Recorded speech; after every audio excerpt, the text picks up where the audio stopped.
అందరికీ నమస్తే. మీకు ఒక వీడియో చూపిస్తా, వీడియో చూసిన తర్వాత మాట్లాడదాం. అన్యాయం ఎందుకంటే చెప్పకుండా చేయకుండా రిపోర్ట్ చేయకుండా అధికారులు చెల్లాల్సింది. ఎందుకంటే ఒక వస్తువు తీసుకుందామని కూడా చేయకుండా ఒక 5 నిమిషాలు 2 నిమిషాలు ఆగకుండా కూడా ఇది చెల్లాయించడం పెద్ద నేరం. ఇది వాస్తవానికి అని చెప్పాలంటే ఇది ఒకరు చెప్పాలి, ప్రజలు చెప్పి ఇది ఎందుకు ఇది కాల్ చేయరు అన్ని చేసినాక చేయాలి, కానీ ఇట్లా చేయకూడదు కదా.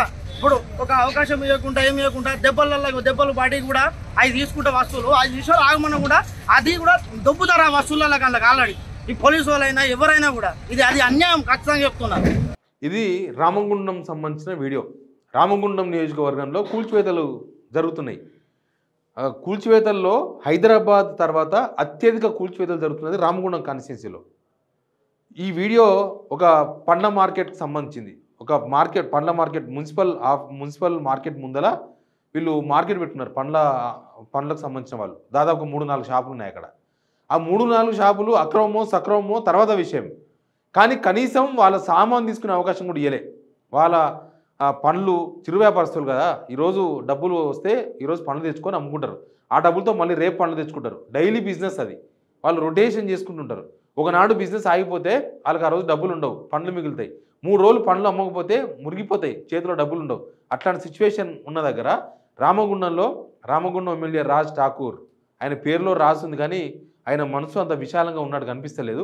ప్లస్ ఆయన కొంత రౌడీయిజం మార్క్తో ఎమ్మెల్యే గెలవడమే రౌడీయిజం మార్క్తో రామగుండాన్ని ఏలాలని చూస్తున్నట్టున్నాడు.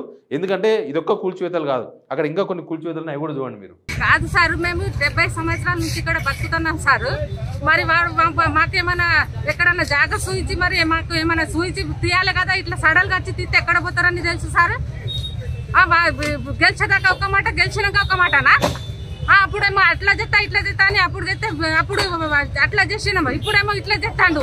మేము ఎట్లా బతకాలి, ఎక్కడ పోవాలి? మేము మా బతికే ఆధారం పోయినాక మేము బతికేందుకు? మేము 2 హార్ట్ పేషెంట్లు మేము ఎక్కడ పోవాలి? సావాలా బతకాలా? మరి వాడు అట్లా చెప్తే వాడేమో చెప్పాలి కదా, చేయాలి కదా. మరి వాడు 70 సంవత్సరాల నుంచి వాళ్ళు ఆ రోడ్ సైడ్న బిజినెస్ చేస్తున్నారు, పండ్ల మార్కెట్. వాళ్ళ ఫ్యామిలీ వాళ్ళందరూ దాన్ని కొలగొట్టేసి కనీసం వాళ్ళకు వేరే ఎక్కడన్నా ఆధారం చూపించి, అంటే వేరే దగ్గర మీరు పండ్ల మార్కెట్ ఇక్కడ కాదమ్మా, మీరు అక్కడ పెట్టుకోండి, ఇక్కడ షాపులు ఉండొద్దు అక్కడ పెట్టుకోండి, ఏమీ లేకుండా సడన్గా పోయి కొలగొట్టేసిండ్రు.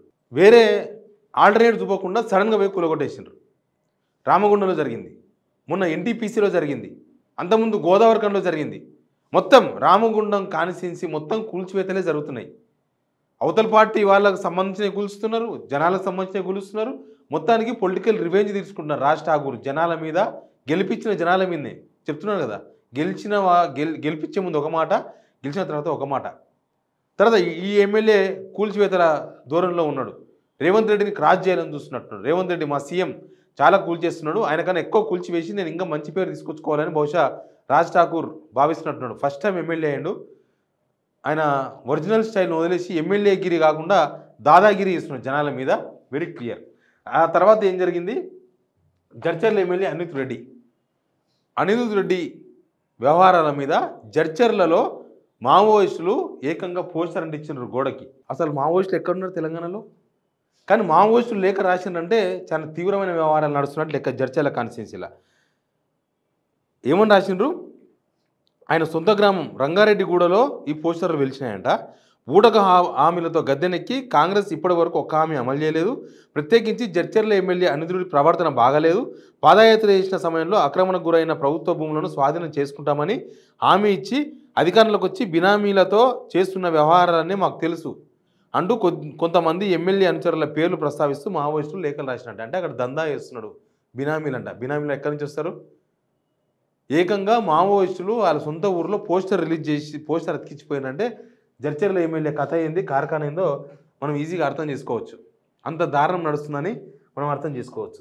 ఇక నెక్స్ట్ క్యాంపు కార్యాలయం ముట్టడి.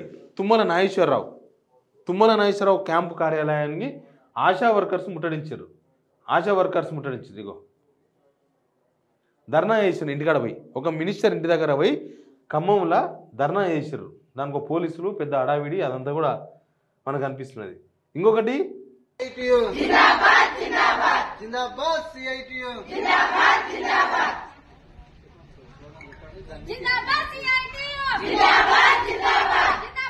పరిగి ఎమ్మెల్యే రామ్మోహన్ రెడ్డి ముందు ధర్నా చేసిండ్రు.